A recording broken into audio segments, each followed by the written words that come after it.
Bonjour à tous. Je vous salue dans le nom de Jésus-Christ. De toute façon, moi, je n'ai pas d'autre nom. J'en connais pas d'autre. Parce que ce nom-là m'a tout donné. À travers le nom de Jésus-Christ, j'ai eu le salut, j'ai eu la délivrance, j'ai eu la guérison, j'ai eu la joie, j'ai eu la paix. J'ai vu ma famille se convertir. Des gens compliqués, des gens difficiles. Des gens qui n'acceptaient pas l'instruction ou ni la diplomatie, vivaient comme bon nous semblait. On ne faisait pas de mal aux autres, mais les gens du voyage, les gitans, les tziganes, comme on les appelle, un peuple renfermé, un peuple qui a peur de tout, un peuple qui a trop souffert, qui a souffert malheureusement de la guerre, des camps, et donc peur de l'uniforme, peur de plein de choses. Alors on était un petit peu comme des meutes, c'est-à-dire qu'on s'entraidait entre nous et on surveillait tout. Vous savez, quand vous avez un camp de gens du voyage sur un terre-plein, vous avez des caravanes, sachez bien une chose, même s'il y a 100 foyers, les uns surveillent les enfants des autres. On surveille tous nos enfants. On a tellement peur de se faire prendre un enfant. Voilà, un peu, vous voyez, je vous donne ça pour que vous compreniez un peu le système. Et donc ce système-là, quand Jésus est venu, il n'a pas tout cassé parce qu'il y avait des bonnes choses, mais Jésus a libéré plein d'entre nous et a mis la paix et la joie et le bonheur et surtout la confiance. Alors moi, je suis à côté, c'est vrai, je suis le voisin d'à côté. Et puis, je suis un homme qui a été longtemps très pris, j'étais très pris dans mon ministère. J'allais un peu partout, à l'étranger et tout, alors j'étais pas souvent non plus là. Et quand le frère m'a appelé, il m'a demandé de venir d'apporter mon concours. Et quand on a raccroché, qu'on est tombé d'accord, il m'a dit, tu viens, bon, je viens à 14h, lundi. Et il y a un texte qui m'est venu dans mon esprit. Bon, je ne sais pas comment les autres pasteurs fonctionnent, moi je fonctionne comme ça. Un mot, un texte, et je pars là-dessus. Un jour, je me suis retrouvé à prêcher, il y avait plus de 10 000 personnes à peu près, et c'était sous le grand chapiteau. Dieu m'a donné un texte. Je suis parti sur un texte. Et c'était le texte que Dieu a voulu. C'était les mots que Dieu a voulu que je donne. Donc ça veut dire que, pour vous donner une autre petite dimension de ce que j'ai vécu, j'ai été très bien élevé, parce que j'avais un père qui était serviteur de Dieu. Mais vous savez, on a bon être né dans la maison, c'est pas pour cela qu'on en fait partie. Et moi, mon père servait le Seigneur, il avait une église à Metz, et moi j'étais en train de tourner en gangster. Je prenais la route du gangstérisme. Et ça veut dire que j'avais mes propres codes, mes propres lois, avec mes propres équipes. Et puis, je faisais de l'escroquerie professionnelle. Donc, le petit gitan, le petit tzigane qui savait pas lire, écrire, il était devenu à escroquer des gens qui tenaient des grosses usines et puis qui avaient des chauffeurs. Alors, vous voyez, c'était bien compliqué. Bon, c'est une affaire où le diable s'en mêle, hein, et le diable, il donne les outils qu'on n'a pas. Ça veut dire que toutes ces choses-là, on avait accumulé tout ça. Donc, je ne faisais pas partie. Non. Mais je savais qu'il existait, je savais que c'était vrai, mais Dieu n'était pas pour moi. Voilà. Et puis un jour, je l'ai rencontré à travers une forte épreuve, une épreuve terrible, où j'avais pas le loisir de demander quoi que ce soit. Et je me suis retrouvé à genoux dans ma caravane. Parce que nous, on vit en caravane. Hein. Je me suis retrouvé à genoux là. Et j'ai eu une conversation avec lui. La première de toute ma vie qui a été honnête et sérieuse. Et j'ai ouvert mon cœur. Et là, quand je me suis relevé, Jésus était rentré à l'intérieur. Je n'ai plus jamais été le même homme. Plus jamais. Il m'a délivré de tout ce que l'on veut. J'ai tout connu, hein. Enfin, je pense que j'ai tout connu, sauf les drogues, tout ça, j'ai pas connu. J'ai connu dans mon ministère pour aider les drogués. J'ai travaillé 5 ans parmi les drogués, mais j'ai à peu près tout connu. La prison, j'ai connu plein de choses. Donc j'ai touché le fond. Mais Jésus m'a relevé de tout ça. Jésus m'a donné des possibilités. Et quand je me retrouvais à parler aux gens des préfectures, à des préfets, à des gendarmes, à leur parler de Jésus, je m'étonnais moi-même en me disant qu'est-ce qui est en train de se passer. Oui, Dieu change les choses. Amen. Alors, je ne vais pas être long, hein, j'ai été déjà un peu trop long là, mais je vais lire un texte avec vous. On va se laisser aller. Vous voulez? D'abord, on va prier le Seigneur parce que sans lui, moi, je ne peux rien faire. Alors, je vais demander à mon frère pasteur de se lever, de prier pour moi.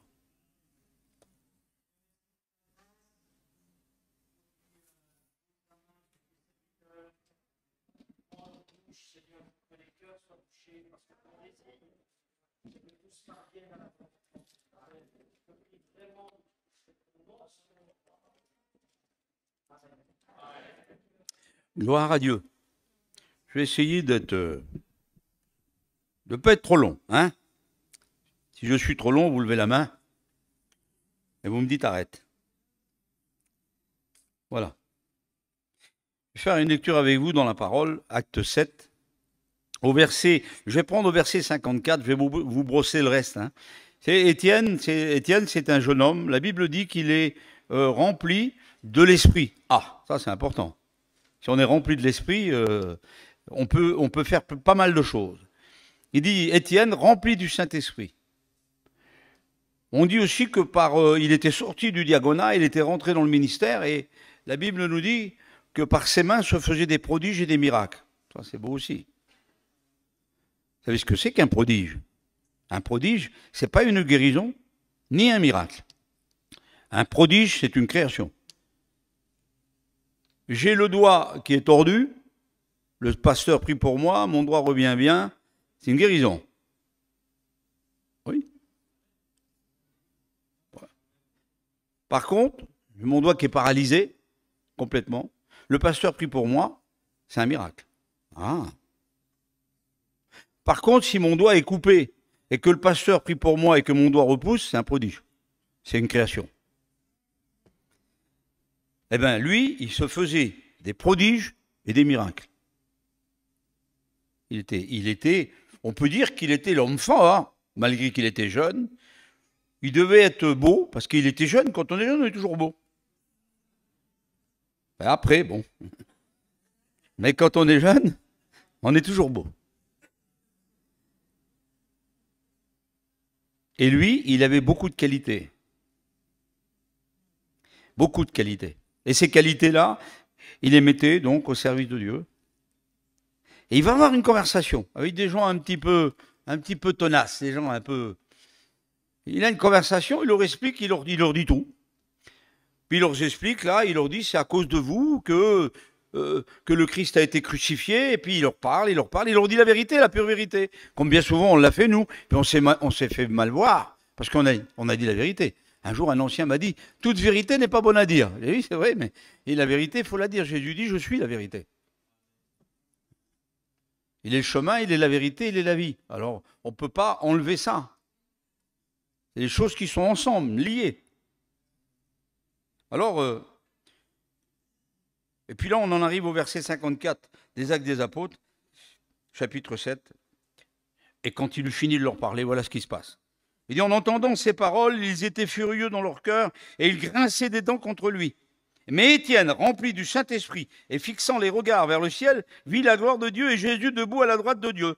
Et il dit, voici, je vois les cieux ouverts et le Fils de l'homme debout à la droite de Dieu. Ils poussèrent alors de grands cris en se bouchant les oreilles et ils se précipitèrent tous ensemble sur lui, le traînèrent hors de la ville et le lapidèrent. Les témoins déposèrent leurs vêtements Écoutez, c'est important, hein. Écoutez bien ça. Au pied d'un jeune homme nommé Saul. Et il lapidait Étienne qui priait. Il disait, Seigneur Jésus, reçois mon esprit. Puis s'étant mis à genoux, il s'écria d'une voix forte, ça aussi c'est important. Seigneur, ne leur répute pas ce péché. Et après ces paroles, il s'endormit. Saul avait approuvé le meurtre d'Étienne. Il y eut en ce jour une grande persécution contre l'église de Jérusalem, et tous, excepté les apôtres, se dispersèrent dans les contrées de la Judée et de la Samarie. Des hommes pieux ensevelirent Étienne et pleurèrent grand bruit. Saul, de son côté, ravageait l'église, pénétrant dans les maisons. Il en arrachait hommes et femmes et les faisait jeter en prison. Amen. Amen pour ce texte. Même s'il est douloureux, même si c'est dur à passer, c'est une épreuve terrible. Il est jeune, il est beau, il est rempli du Saint-Esprit, il fait des miracles et des prodiges. Il ne veut pas mourir, hein. Seigneur, parce que vous savez, des fois on dit, je donnerai ma vie pour toi. Pas toujours facile, hein. Vous comprenez? Surtout quand on a cet âge-là. Il dit, Seigneur, tu ne peux pas en choisir un autre dans l'église. Puis moi, on verra pour la prochaine fois. Et pourquoi pas? On peut marchander, hein? Et non, ça tombe sur lui. Parce qu'il a parlé de la part de Dieu. Ça tombe sur lui. Et là alors dans ce message-là, moi je le prêche à tout. Excusez-moi des mots, moi j'ai des expressions que, hein, moi je le prêche à toutes les sauces. Le lundi, le mardi, le dimanche, le mercredi, pour les enfants, pour les femmes, pour les hommes, je le prêche à tout, parce que c'est le message. L'autre il dit je cherche le message. Et le message il est devant nos yeux. Vous ouvrez la parole, et vous lisez un texte et vous avez le message. Seigneur, parle-moi. Tiens. Tu veux que Dieu te parle? Hein? Ouvre la parole. Pas compliqué. Hein? Des fois, on a le privilège, ça m'est arrivé, je vous l'expliquerai en d'autres temps, ça m'est arrivé d'écouter la voix, mais pas dans des conditions... C'est pour ça qu'Étienne, il l'entend, la voix. Pour ça qu'il voit. Parce que c'est les derniers moments. Et moi, j'ai vécu les derniers moments quand j'étais à l'hôpital. Ça m'était jamais arrivé, je l'expliquais à mon frère tout à l'heure. Je n'avais jamais été à l'hôpital. Moi, j'y allais des centaines de fois pour prier pour toi, pour prier pour la soeur, pour prier pour l'autre. Je ne savais pas, je ne connaissais pas le lit. Je savais regarder le lit avec le malade, mais moi, je n'étais pas dans le lit. Je ne savais pas ce que lui pensait ou ce qu'il vivait. Mais là, quand j'y étais et qu'on m'a donné 3 heures à vivre, dans une salle hermétique fermée, où il y avait une personne qui allumait une petite lumière tous les 3 heures et qui venait, où ma langue avait collé sur mon palais parce que je ne pouvais pas boire, j'avais rien. Et je demandais à Dieu, Seigneur, fais-moi voir quelque chose, de toute façon je viens chez toi. Je ne le balancerai pas, je ne le dirai à personne. Pas. Mais encourage-moi. J'ai fait moi voir, qu'est-ce que tu veux, un ange? Pas. Et rien du tout. Dieu ne me parlait pas. Vous savez, des fois, vous rentrez dans une église, vous avez un petit frisson. Oh, il y a quelque chose là que je ne connais pas. Ou alors, que je connais, c'est la présence de Dieu. C'est bon. Un frère dit un petit mot, vous avez un frisson qui vous parcourt le cou, comme ça. Oula! Moi, même pas un clin d'œil. Même pas un petit cheveu qui se... Non, rien. J'étais dans mon lit de mort, puis j'attendais et rien. Je dis, Seigneur, fais pas exprès. Lui, il avait de la chance, hein, si on peut dire. Et moi, rien. C'est après, quand on est venu me chercher, que les infirmiers couraient avec le lit dans le couloir pour m'emmener à ma dernière chance. C'est quand on m'a endormi et que mes enfants pleuraient dehors, que toute ma petite famille pleurait. Je me suis endormi avec l'idée de voir mon fils casser les portes de la chambre ou de la réanimation, casser les portes pour venir me... Je connais mon fils, je sais. Je disais, il va le faire. Il était capable de le faire. Et je suis parti, et quand je suis parti, instantanément, Dieu s'est manifesté. Ah oui. J'ai été encadré. Il y avait des anges autour de moi. Le grand couloir, il existe. Il existe le grand couloir, mais pas comme certains le disent. Ce n'est pas un entonnoir, hein, c'est un grand couloir très éclairé. Et là, il y a tout un système de choses qui se fait. Et j'étais lucide. Je disais là, je suis mort en haut. Et là, maintenant, je suis là dans ce grand couloir. Et ils vont m'emmener dans un bureau pour me comptabiliser. Dire Moïse, Moïse le Zigan, Moïse Ténégri, bon, voilà, tiens, là, mettez-le là-bas. Eh oui. De toute façon, il y a une hiérarchie. Je ne sais pas, ça fonctionne. Dieu n'est pas quelqu'un de bête. Il a tout mis en place. Les bureaux et tout avec, les écritures et tout. Tout vient de Dieu. L'intelligence, ça vient de Dieu. Hein. L'instruction, c'est bon. Il faut prendre. Et puis quand il m'a emmené devant le coronavirus, qui était plaqué sur un mur, les anges se sont arrêtés. J'ai dit, qu'est-ce qu'il fait là, lui?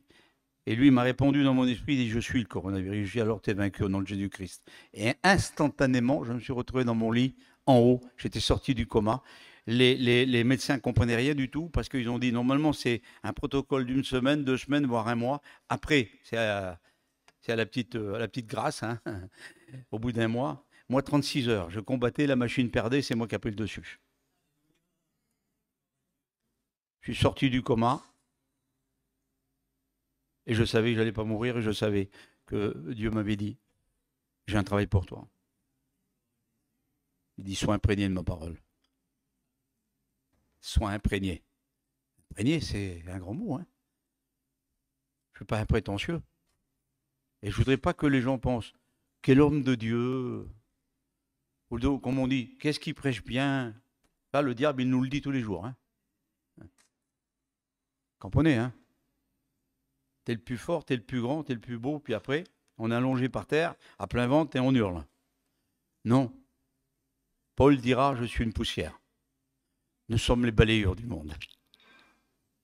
Paul, son nom, Saul de Tarse, voulait dire un peu plus grand. Ça veut dire un peu plus important que les autres. Mais quand le Seigneur l'appelle, il dit, hé, petit. Paul veut dire petit. Lui, il l'appelle petit, comme on appelle son petit-fils, ou un enfant, ou quelqu'un qu'on aime bien. Viens ici, petit, viens voir, tiens. Des bonbons. Hein, ben, que Dieu fasse qu'il nous appelle comme ça et qu'on soit comme ça. Qu'on se reconnaisse petit. Parce que c'est là que l'Esprit de Dieu se déclenche. C'est là que Dieu travaille avec nous. C'est là qu'il n'y a pas de retenue. Amen. Là, je reviens à mon texte parce que là, je m'en vais. Hein. Je suis parti. Hein. Et je reviens dessus. On n'a pas pour longtemps. Donc ça veut dire que lui, quand il est là, il le lapide. Et qu'est-ce qu'il fait? Ben, il voit, le ciel s'ouvre. Le ciel s'ouvre. Mais là, moi, j'aurais été plus méchant que lui. Je suis sûr qu'il y en a d'autres qui m'auraient suivi. Parce que lui, quand il voit la gloire de Dieu, et Jésus à la droite de Dieu, tous ces petits ennemis en face qui lui jettent des grosses pierres qui lui font mal, là. Moi, j'aurais dit, Seigneur, oui, là, le petit ange, là, avec l'épée, fais-le descendre, qu'il les décapite à tous, puis moi, je repars. Hein. Ben oui, tu me fais voir ta gloire, donc j'ai le pouvoir. J'ai le pouvoir. Tu me fais voir ta gloire, je vois Jésus, et puis je vois les anges et je vois tout avec. Donc j'ai le pouvoir de demander et je vais recevoir. Oui, mais lui, la Bible dit, il est rempli du Saint-Esprit. Ah! Alors quand on est rempli du Saint-Esprit, ça ne marche pas comme ça. Et lui, il dit, Seigneur, ne leur impute pas ce péché. Ça veut dire, ne leur mets pas en compte, ne le mets pas sur l'ardoise, ne le mets pas sur le dos. Seigneur, c'est rien, c'est moi. Je pars et je viens chez toi. Laisse-les tranquilles. Leur fait pas de mal. Il prie pour ses bourreaux. Mais, retenez bien la note, il dit, s'écria d'une voix forte. Ne leur impute pas ce péché. C'est comme si que moi j'allais me mettre tout là maintenant avec la sono à hurler. Pourquoi? Parce qu'il y a quelqu'un qui est peut-être dehors ou dans une pièce et qu'il faut qu'il écoute. Et le petit gars, enfin je dis le petit gars, je me permets, le petit gars, Saul de Tarse, qui était au bout et qui tenait les vêtements, parce que l'autre il avait un portefeuille, l'autre il avait un smartphone, l'autre il avait ceci. Attends, on va aller le lapider. Fais attention à nos vêtements, qu'il n'y ait pas des gosses, des jeunes qui nous les piquent. Hein. Tiens, mets ça là. Je les surveille, allez-y. Il avait approuvé le meurtre d'Étienne. Il l'avait approuvé. Il le dit plus tard. Oui, mais Saul qui est là, il entend la prière du martyr. Et moi, je suppose que cette prière, elle a été à la base. Ne leur impute pas ce péché. Dieu l'entend et Saul, il l'entend. Fallait qu'il l'écoute. Parce que là, on est acte 7. Étienne va s'endormir. La Bible, elle ne parle pas de mort. Un chrétien ne meurt pas, il vit éternellement. Il s'endort. Les enfants nés de nouveau, ils s'endorment. Mais ceux qui se seront pas endormis pour l'avènement du Seigneur, quand il va venir sur la nuée, Jésus ne descend pas, il reste en haut. C'est Jésus qui vient. Il reste en haut et c'est les chrétiens qui partent vers lui. Nous, restés pour l'avènement du Seigneur, nous ne devancerons pas ceux qui sont morts en Christ. Mais avec eux, nous partirons et nous serons changés en un instant. Alléluia. C'est les vrais chrétiens, ça. Les nés de nouveau. Ceux qui aiment Dieu, ceux qui le servent. Vous avez deux catégories, celui qui le sert, celui qui ne le sert pas. Il faut l'aimer, il faut le servir. Moi, je l'adore. Je l'adore. Des fois, je suis un petit peu en conflit avec lui. Moi, j'ai des petites disputes, hein, mais entre père et fils, il y a toujours un truc. Hein. J'ai des fois des petits trucs avec lui. Je lui dis. Bon, j'ai un peu peur quand même, mais je lui dis quand même. Je lui dis tout. Il sait tout de moi. Il sait tout. Et quand Dieu sait tout de toi, tu risques rien. Parce qu'il gère tout. Il faut le laisser faire. Alors je reviens à mon Saul de Tarse, là. Celui-là s'en va. Et vous avez vu la prière, hein, il semblerait qu'elle n'a pas été écoutée. Hein. Qui a prié déjà pour ses enfants, pour ses beaux-enfants, pour une guérison, pour le mari, pour la... Levez la main, ceux même qui prient encore. Oh là, il y en a, hein. Puis ça ne s'est pas fait, hein. Pas toujours. Là, il n'y a pas de signe qui disent « Ah, Saul de Tarse s'est converti, Saul de Tarse, il est gentil que tout le monde, et puis tout. » Non, il va, il bombarde l'église, il les arrache, il les emmène, il leur fait du mal, il les met à mort. Enfin, il y va de tout son cœur, lui, hein. Et la prière, alors, mais elle a entendu, la prière va se réaliser en son temps. Acte 9. Saul de Tarse, il part sur le chemin de Damas. Il a des hommes avec lui, ils sont à pied. Il marche. Mais la prière du martyr qui a été entendue, là, elle vient tournoyer. Le résultat vient tournoyer sous forme d'une lumière. Mais lui, il n'est pas bête, hein. Vous savez que Saul parle 3 langues. Il a double nationalité. Il siège dans le Sanhédrin. C'est un monsieur, hein. Il est militaire, il est religieux, il a plein de choses. Puis lui, c'est pas le diable, hein. Il croit servir Dieu. Il est dans l'erreur, c'est pas de sa faute. Il croit servir Dieu en tuant les gens ou en les mettant en prison, les gens qui prêchent une autre doctrine que celle que lui, il annonce. C'est tout simple. Il est dans la loi juive. Il est dans la loi. Il ne peut pas comprendre que on lui dit le Messie va venir. Mais non, il va venir, oui, ben, il viendra bientôt. Sur un cheval blanc et ceci. Non, il n'attend pas le petit Messie sur un petit bourricot, le petit d'une ânesse. Il ne l'attend pas comme ça. Il n'attend pas le Messie qui vient qui a des sandales avec de la poussière dessus. Il n'attend pas comme ça, lui. Lui, il attend le ciel qui s'ouvre. Ils font la nuance entre le retour en gloire et l'enlèvement. Vous comprenez? Et eux, ils attendent. Alors, il a le réflexe. Vous savez, quand on est quand même... Quand quelqu'un a des bonnes choses, les bonnes choses, y remontent. Quand il voit la lumière, il ne dit pas « Ouh là là, c'est magique, c'est quoi ?» Non, il ne dit pas ça. Non, pas du tout. Il dit « Qui es-tu, Seigneur ?» Parce que là, c'est surnaturel. C'est pas naturel. C'est pas magique. C'est surnaturel. Qui es-tu, Seigneur? Je suis Jésus que tu persécutes. Tu es trop petit pour lutter avec moi. C'est avec les mots. Hein, il dit Roger B, les aiguillons. Je vous dis, tu es trop petit, c'est plus direct. Hein. Tu es trop petit pour lutter. Tu n'es pas assez fort. Tu ne fais pas le poids. Tu veux lutter avec moi? Tu ne peux pas. Alors soumets-toi et je vais tout te donner. Il en a les yeux brûlés. Qu'est-ce que je dois faire, Seigneur? Va. Va là-bas, il y a une rue qui s'appelle la droite. Il y a une maison, rentre dedans et attends. Et puis il en appelle un autre, il dit, toi, Anania, tu vas aller là-bas et va prier pour Saul de Tarse. Quoi? Moi, je n'y vais pas. Il tue tout le monde. Il met tout le monde en prison. Mon père, il avait 3 frères. Ils étaient 4.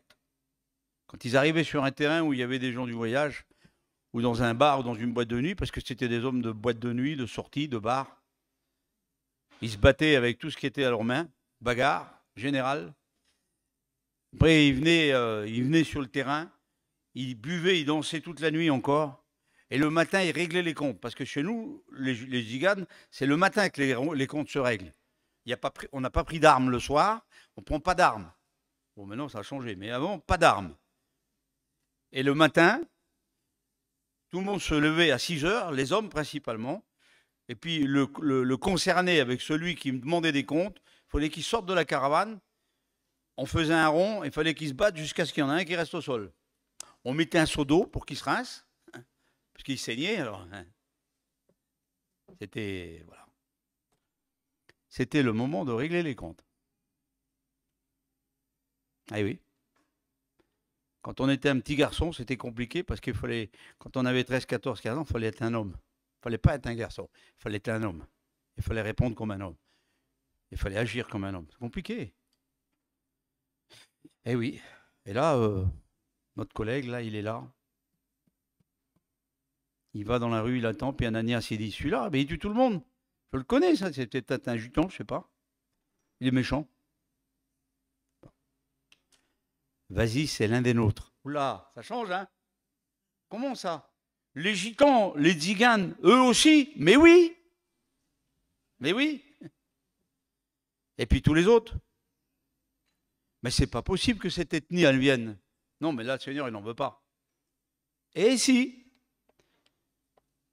Il a dit, vous avez fait rentrer les beaux, les gentils, les riches, oui. Vous avez fait rentrer les pauvres aussi, l'évangile de Luc. Oui. Excusez-moi des mots, c'est comme ça. Les boîtiers, les estropiés, vous les avez fait rentrer, oui. Et les clochards. Puisqu'il y a des clochards aussi. Moi, j'ai prêché aux clochards, j'ai commencé avec eux. Disons que je me suis formé avec les clochards dans les parcs. J'avais pas d'anciens, il y a du tout. Hein. Moi, j'y allais quand même. Hein. Aucune surveillance. Je prenais ma petite Bible, je donnais les évangiles, je leur parlais du Seigneur. J'ai commencé comme ça. Après seulement, j'ai été aux écoles bibliques. Vous les avez fait rentrer? Oui. Et alors? Il y a encore plein de places. Comment ça, il y a encore plein de places? Eh bien alors, allez le long des chemins. Et derrière les haies, vous y trouverez les gens du voyage. Avec leur caravane. Parce qu'à l'époque, nous, on ne cherchait pas la ville. À l'époque, je me souviens quand j'étais un petit garçon, on cherchait la campagne, on cherchait un chemin, on cherchait derrière les buissons parce qu'on ne voulait pas être vu, on avait honte de tout. On voyait simplement les petites cheminées des feux à bois. Ou alors le feu à bois qui était dehors allumé. Et on voyait, les femmes faisaient à manger sur des marmites en fonte. Eh oui. Eh bien alors, eux, lisez le texte. Il faut les contraindre d'entrer. Ah, pourquoi? Parce qu'ils ont des caractères bizarres. Ils ne sont pas comme les autres, ceux-là. Ils se méfient de tout, ils ont peur, ils sont comme les renards, ils sont comme les loups. Ils ont peur de tout. Alors si vous les approchez, ils vont se méfier. Ils vont dire, le monsieur là, le gadjo là, il nous veut du mal. Ou il veut nous prendre nos sous. Vous comprenez?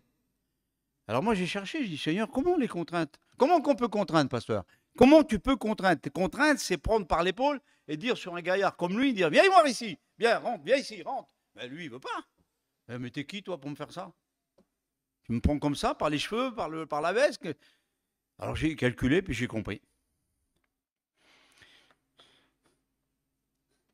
Il n'est pas bête, hein? Comme il est intelligent, le Seigneur. Il a les atouts, il a tout. Il a tout pour nous.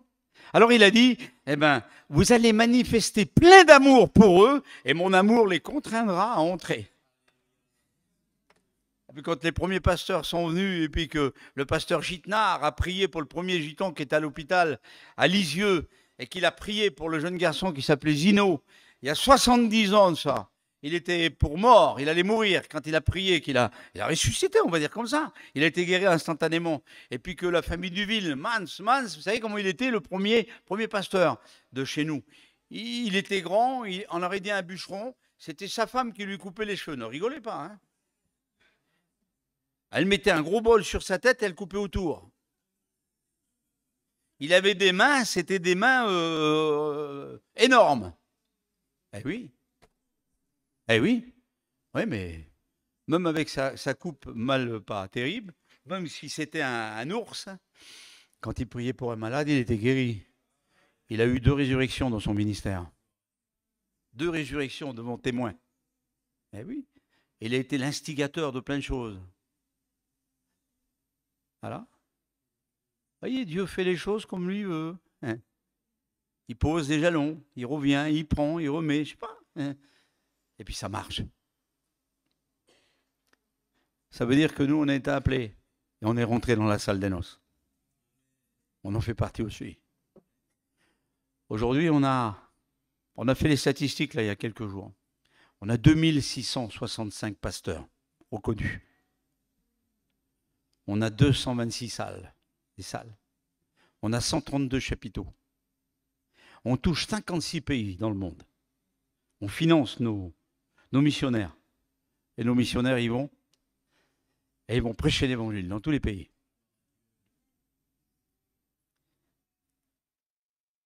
Et Dieu fait quelque chose, on ne sait pas trop pourquoi, et après on en regarde les événements. Je prends 5 minutes encore, pasteur, ça ne vous dérange pas? Hein? Bon, je lui avais dit 5 000 € le quart d'heure.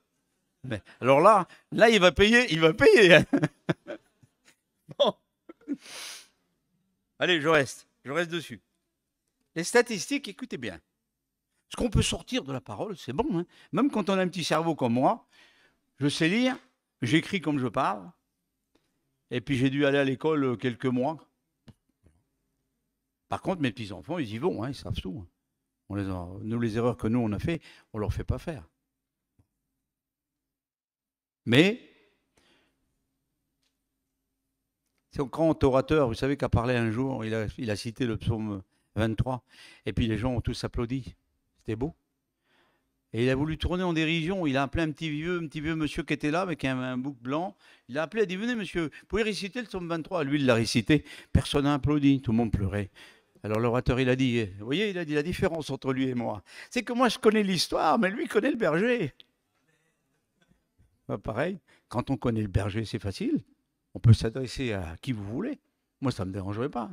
Si Macron, il veut que je fasse une réunion, moi, je vais en faire une. Mais je préférerais en faire une à Poutine, vous voyez. Ça serait beaucoup mieux. Hein? Mais j'irai, pas de problème. Je mettrai une autre chemise parce que celle-ci elle est trop visible. J'en mettrai une rouge. Eh oui. Regardez le résultat. Saul de Tarse converti. L'église, elle est dissoute là. Elle est dissoute, l'église. Parce qu'il dit, les seuls qui ont resté, c'est les apôtres.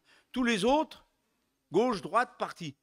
Des gens que le Seigneur leur avait donné un ordre de mission. Il a dit, allez par tout le monde, prêcher la bonne nouvelle, annoncer. Jésus leur avait dit, c'est l'ordre de mission. Ils ne l'ont pas fait. Ils ont resté en ville. Ils ont resté là. Et tout à coup, à cause des problèmes, à cause de tout ça, Philippe, il va en Samarie, le réveil se fait pour l'Éthiopie. Vous savez que le pays le plus christianisé au monde, c'est l'Éthiopie. C'est bizarre que c'est un Éthiopien évangélisé par Philippe qui est parti là-bas, qui a été baptisé, et qui est parti un ministre, je ne sais pas, c'était qui? C'était, oui, ministre, la reine de Candace, surintendant de tous ses trésors. Il repart dans son pays, qu'est-ce qu'il fait lui? Eh bien, il va dans les hautes sphères et il prêche. Et aujourd'hui, c'est qui est christianisé le plus au monde, l'Éthiopie. C'est un signe. C'est un signe. Dieu laisse des signes, laisse des marques, il laisse des mots. On ne peut pas revenir. Vous savez, j'ai dit un jour, quand je prêchais sur le Titanic, il a coulé par 3820 mètres de fond. C'était le plus beau transatlantique du monde. Il avait 2 moteurs qui faisaient 50 000 chevaux. Les qualités des choses à l'intérieur, c'était l'orgueil du monde, l'orgueil des gens. Tout le monde avait les yeux et les journaux et les de l'époque sur lui. Un petit glaçon que Dieu a créé, un petit glaçon, un iceberg, l'a frôlé. Il l'a ouvert sur 90 mètres. Mais il est où? Au-dessus des cloisons étanches. L'orgueil. 3820 mètres, jamais plus personne n'a pu le remonter. Pourquoi? Parce qu'un homme avait dit, pas même Dieu pourra le couler. Il ne faut pas défier Dieu. Comprenez? Donc je sais moi personnellement, quand Dieu fait des choses, il les fait à merveille. Et voilà que notre Saul va aller dans cette maison, Ananias va venir, il va lui imposer les mains pour la guérison de ses yeux. Les écailles vont tomber.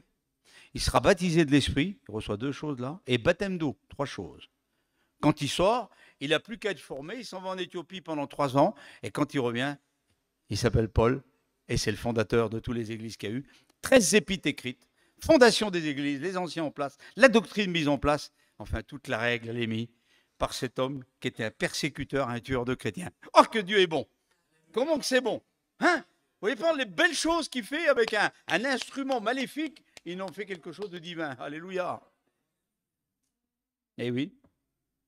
Alors, Philippe, il va là-bas, il fait le réveil. Et tous les copains là qui sont restés, ils travaillent et c'est là que l'évangile est répandu dans le monde entier. Parce qu'il y a eu une cassure, parce qu'il y a eu un coup. Alors des fois, vous savez, quand on prend un coup, que ce soit dans notre église ou ailleurs, essayons pas de savoir pourquoi, mais essayons de comprendre pourquoi Dieu a fait ça ou a permis ça, parce qu'il a un plan pour nous. Il a un plan. Suivons le plan.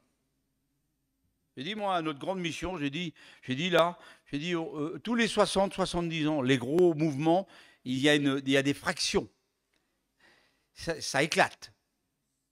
Ça se sépare à la limite. Mais toujours dans le bien. Pour permettre que l'œuvre, elle grandisse. Il faut suivre le cours. Amen. Bon.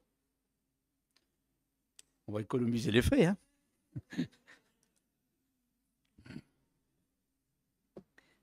Ça nous fait des hommes de Dieu qui ont travaillé avant nous. On n'est pas les premiers. Des hommes de Dieu qui ont donné leur vie pour que nous, on soit là aujourd'hui. Pour que l'œuvre continue. Pour que la parole, elle passe. Parce que c'était compliqué. Vous savez, un jour, le frère René Zanellato, qui faisait partie de notre conseil de direction, c'est un sédentaire qui était venu, il s'est marié avec une gitane. Et mais ce n'était pas un hasard. Hein. René Zanellato, c'était un photographe de métier.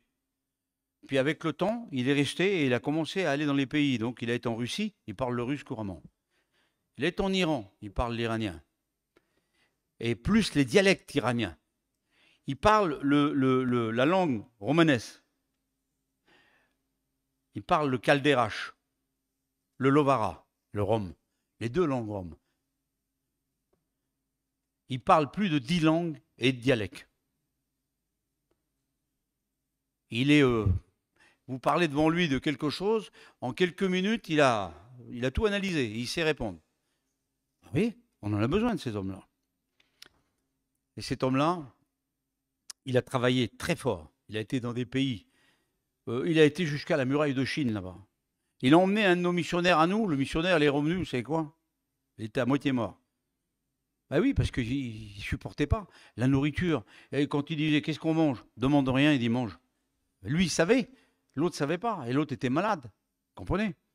Mais lui, il dormait au sol, sur les pierres, avec un petit bout de couverture. Et l'autre, et mon lit, j'ai pas mon lit. Ben oui, mais tu n'as pas ton lit. Il faut des hommes comme ça. Il faut des hommes qui sont capables de dormir sur la pierre. Il faut des hommes qui résistent, des hommes solides, des hommes capables. Confie-le et enseigne à des hommes qui soient capables de l'enseigner à d'autres. Il en faut. Un point, l'autre a 1 point, l'autre a 10 points, l'autre a 7 points. Eh bien, chacun ses points. Il faut les respecter. Ses capacités, il faut les respecter. On respecte les ministères, on respecte nos églises. Amen. Alors, le résultat de tout ça, c'est qu'il y a eu des âmes qui ont été gagnées par milliers, des églises qui ont été fondées dans le monde entier. Des gens parlent de Jésus-Christ. Il dit, quel sera le signe de ton avènement? Il dit, il faut que toute oreille ait entendu parler de moi. Sortez dans la rue, demandez à n'importe quel passant. Vous avez entendu parler de Jésus? Ah oui. Ou il y en a même qui vont vous dire, mais moi je l'ai accepté, ça m'est arrivé. Je l'ai accepté, monsieur. Je suis une chrétienne, je suis un chrétien. Que c'est beau. Des gens chez nous, des familles qu'on ne pouvait pas approcher. Parce que, je vous donne juste ce petit détail et je vais arrêter. Il y avait des ethnies chez nous où on ne pouvait pas les approcher parce que ça ne faisait pas l'aimant. Hein. Non. et plutôt du courant, vous voyez. Impossible de les réunir. Vous les mettiez 1 heure sur un terrain ou 1 heure dans un bar, dans un café, les ambulances venaient. Ils ne se supportaient pas, ces deux ethnies-là. Aujourd'hui, ils ouvrent des églises ensemble. Il y a des mariages. Ils prêchent ensemble.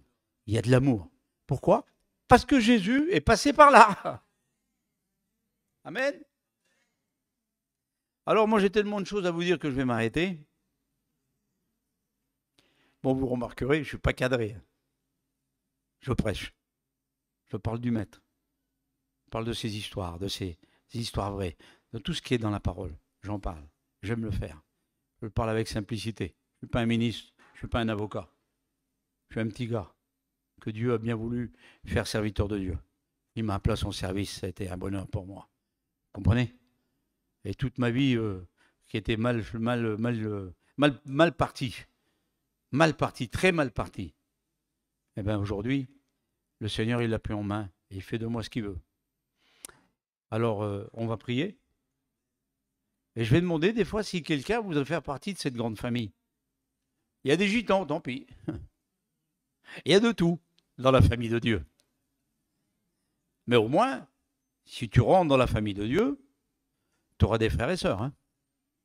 De toutes les couleurs, d'accord, mais tu auras des frères et sœurs. Des gens qui t'aiment, des gens qui sont là pour t'aider, pour te servir, pour te faire du bien, pour veiller sur toi, pour te donner des conseils. Amen. On prie ensemble. Nous te louons, nous te bénissons, te rendons grâce pour ta parole, parce que j'ai pu le faire, Seigneur. J'ai pu m'exprimer de ta part. Au nom de Jésus-Christ, tu sais toutes choses. Et tu connais, Seigneur, les personnes qui sont assis sur leur chaise, là. Tu les connais une à une. Tu sais de quoi ils ont besoin. Tu sais celui qui est rentré peut-être désemparé, sans solution. Peut-être celle ou celui, Seigneur, qui dit, moi, je ne sais pas où aller. Pourquoi? Parce que je ne connais pas Dieu. Aujourd'hui, tu peux le connaître, tu peux le rencontrer. Dis oui à son Fils Jésus-Christ, laisse-le rentrer dans ton cœur et tu vas connaître tous les mystères de Dieu. Qui veut accepter Jésus-Christ en cet après-midi? Qui veut lui dire oui? Jésus vous voit, Jésus vous voit. Quelqu'un d'autre, Jésus vous voit. Peut-être encore des gens. Jésus vous voit. Laissez-le rentrer dans votre cœur. Laissez-le rentrer dans vos foyers. Laissez-le prendre en main. Tout ce que vous avez besoin, il vous le donnera. Ce n'est pas une évangile de prospérité que je vous ai annoncé. Mais quand on a besoin, c'est dans sa chair, dans son corps, dans sa famille. Et ça, ce n'est pas de l'argent. Dieu le donne. Amen. Alors s'il y a quelqu'un d'autre, lève la main et je prie pour toi. Tu as besoin de Dieu. Jésus t'a vu. Peut-être encore quelqu'un. Quelqu'un qui souffre. Quelqu'un qui a du mal à passer les nuits tranquille. Quelqu'un qui n'a pas la paix. Jésus vous voit, monsieur. Jésus vous voit. Tous les deux. Jésus vous aime. Il va vous faire du bien. Jésus vous voit. La paix de Dieu. Jésus a dit, je vous donne ma paix. Pas comme le monde donne, comme moi je te sais donner. La paix de Jésus, la tranquillité, même dans l'épreuve, même dans les gros problèmes, Jésus te donne la paix. Tu ne vois pas les choses comme les gens du monde, tu les vois avec Jésus. Jésus vous voit. Jésus vous aime. Il va vous faire du bien. Amen. J'arrête mon appel, il n'y a plus personne pour Jésus. Ah, encore quelqu'un. Jésus vous voit. Alors on va prier ensemble pour les personnes qui sont tournées vers le Seigneur. Amen. Nous te louons, nous te bénissons. Merci Seigneur. Merci pour la grâce et merci pour les personnes qui sont tournées vers toi. Prends-les en main, comme tu l'as fait pour moi et pour tant d'autres. Saisis-les. Occupe-toi d'eux, Seigneur, parce que maintenant, ils sont dans tes mains. C'est ton travail à toi. Moi, j'ai fait le mien, Seigneur, et toi, maintenant, tu les prends en main parce que tu as toutes les choses à leur apprendre, à leur faire connaître. Au nom de Jésus-Christ et par la puissance et l'autorité du Fils de Dieu, je te remercie. Amen. Amen. Dieu vous bénisse. Merci de m'avoir écouté. J'étais un peu long, mais bon, tant pis pour vous. Ouais.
Ils sont partout.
Aujourd'hui,